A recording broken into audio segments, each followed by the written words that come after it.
All right, what is up, people? In the spirit of giving something back to all y'all, I thought I would give you guys a little insight on what's going on in the terms of cryptocurrency, specifically Bitcoin Cash. Stay tuned if you really want to capitalize. So for all you guys who are not already familiar with what's happening right now in the digital asset market, digital currency, digital asset space, is we're basically bottomed out into a market cycle. Okay, what that means is that, picture if I could draw it on the screen, like this big wave, and then this big wave comes right back down here, and it starts to kind of pick up steam a little bit, and then it starts to go and take off. There's basically been this massive amount of pressure built up into it as it's flattened out. The reason I'm telling you this now and not 6 months ago or a year ago or 6 months from now, okay, like say CNBC will tell you, CNBC told people to buy Ripple at the very top, is we're actually at a very stable, secure, safe bottom, like very close to. And with all the pressure that's built up right now, all the pressure that is just like gyrating, and there's crises around the world, specifically like Argentina, Brazil. Argentina is now accepting Bitcoin on credit card payments. They're forced to because the government outlawed Uber. So Uber is now accepting Bitcoin credit card payments in Argentina. That's just going to grow and go into other places. But this means for having a digital form of cash, a peer-to-peer electronic cash, borderless, censorship resistant, okay, peer-to-peer, no bank involved, no title company, no institution, and no government censorship involved, is an absolute must. We must have this going into the new world and the new economy. And having an understanding of this information is valuable. First of all, back on August 1st of last year, 2017, there was a hard fork on Bitcoin. And what happened was there was basically these two sides of the camp. One side, they want to have large blocks, and the large blocks meaning when expansion happens, as scale is needed and there's more transactions going, the blocks expand on the blockchain.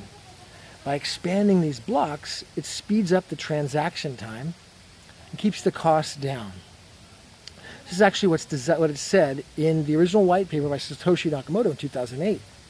Now there's another side that is on the idea of like saying, no, we do not want to have larger blocks.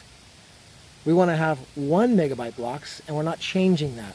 Even though it's not really in the instruction manual to do that, that's just what they want. That's what they believe.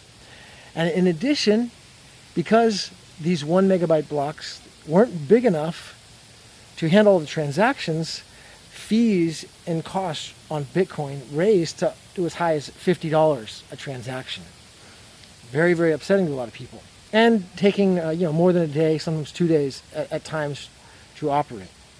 So this all was going on, and basically these two camps ended up going separate directions. One of them forked off, and one of them went the other way. The original chain, okay, the original concept of what's known as Bitcoin, all right, the true original, it's kind of unknown to a lot of people, unless you're really in the space, is actually called Bitcoin Cash, BCH. It's very confusing because if you look, you'll see you got Bitcoin and Bitcoin Cash. One says, well, Bitcoin Cash, right? But the original, like the one that's been on the same path for 10 years, the same chain, hasn't changed. All right, it's basically got the blocks are expanded to 32 megabyte blocks. Transactions are like less than 1/100 of a penny, basically free to transact, and it's instantaneous, and it's on chain. It's called Bitcoin Cash.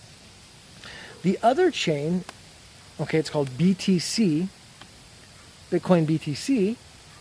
What they decided to do was, because the transactions were too slow and the costs were too high, they decided to bring in a third party, and they called it Lightning Network. This third party would basically act as a middleman, and the transactions between you and I would go through this middleman, kind of like a credit card company or a bank or a title company, complete middleman. And then they would take their action, and then they would route the transaction, hopefully. Right now, it's a technological nightmare to actually get the transactions through on Lightning Network because no one's using it. It's just both sides of the chain have to be on at the same time. Meaning, like, you have to be on your computer online looking at the screen, not even just online. You have to be logged in to your wallet, and I have to be logged into my wallet. Then I can send it to Lightning Network, and then I can go to you. And they'll still take a little fee, and we're basically going to a middleman. So the people have yet to awaken to what's going on yet. But I think it's important for you guys who are open-minded, who see what's going on in the world right now, in these other countries, where we may be in paradise over here in California and in America. There are other places that aren't. And even places in America are not in paradise. Okay, so I understand that, but definitely a lot of other countries need peer-to-peer cash. They need microtransactions. And microtransactions are really what's going to make this thing work. Where you're going to send someone $1 and not pay $1 in transaction fees. No one's going to do that. You have to be able to send a dime, a quarter, buy something for that price, and have it so inexpensively cheap to use and fast and free to make it even feasible at all. And that was the whole reason that Bitcoin blew up in the first place. Now, a lot of people wonder, like, well, what stopped it? Why did it slow down? Like, what happened? Like, all these other altcoins came up, Ethereum, and all these other forks, right? All these other altcoins, not forks. But what happened was, because the blocks weren't expanded on the BTC chain, the fork had to happen. And as things were leading up to this, things were slowing down. Transactions were getting slower, more expensive. And so the innovation that Vitalik Buterin had with Ethereum was easily adopted because there was a need for everyday people to transact in an inexpensive way. And so that need caused the network effect with these other projects, Ethereum and other altcoins, ICOs. But as we're coming into this next bull market, which is starting now, it's starting October 1st, all right? I'm putting it on the record, Gavin Mehl, saying October 1st is the beginning of a big bull market. And it's going to run October, November, December, and January. But it will end sometime in January. All right, so putting this out there for you guys so you know what's happening. I'm from the future. I was sent back in time. Give you this information. I'm telling you what's going to happen before it happens. All right, you can watch this video then. You'll see. So, what I'm doing is a very strong play in Bitcoin Cash, which is BCH. Because at the end of this, I don't know exactly when, but sometime at the end of this market, this bull market, or it may be during the bull market, maybe after the bull market, the two will flip. Because right now BTC is known as high fee coin, or known as slow high fee coin. That's all BTC is. It serves no purpose. It's just slow and it costs a lot. So BCH, on the other hand, is actual peer-to-peer electronic cash, borderless, censorship resistant, completely anonymous, cash money for the internet. The internet of money, as Andreas Antonopoulos likes to say. That's Andreas Antonopoulos. And yes, if you have not already begun reading his books and listening to his lectures, start now. He will give you a firm understanding of the technicality of what's going on with all this and why it's so revolutionary. It's not about revolutionary of getting rich, that's basically an afterthought. What are you going to do after you have everything that you need? All those needs are met. Now it's about how can we make the world better, and how can we spread this wealth around the world and get it in the hands that need it. Well, we're going to do it through accountability. And that's what the blockchain's all about. Blockchain is all about a public ledger, making everyone accountable for what happens. So if you want to give money, donate somewhere, say the Red Cross, well, the blockchain makes it accountable to make sure that that gets in the hands of the end party and doesn't go into some bigwig flying around on private jets and stuff in their own pockets. You never really know.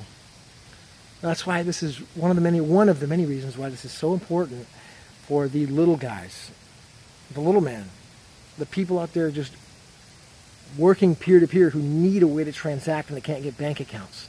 Because keep in mind, people who watch this video all have bank accounts. You guys probably do. But most of the world doesn't. We got to bank. This is about banking the unbanked.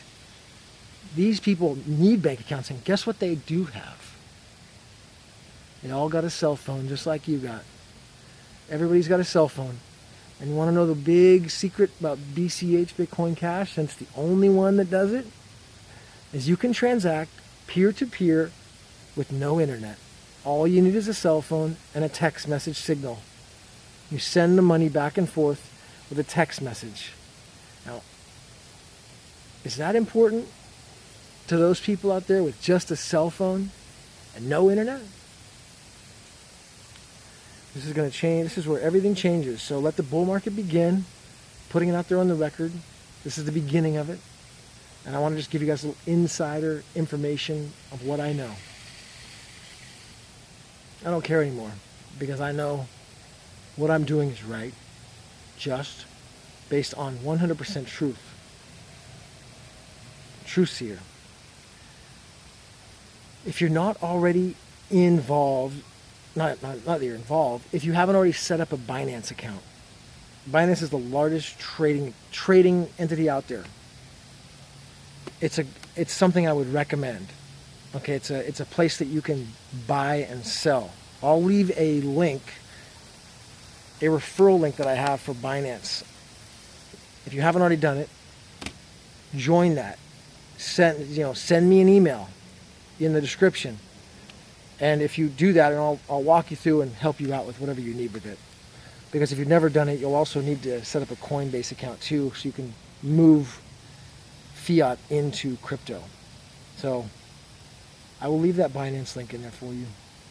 But I want to put this out there now because it's about to run. The bull market is about to begin. There's no more time to wait. We've basically got a few more days, and this thing's going to fly.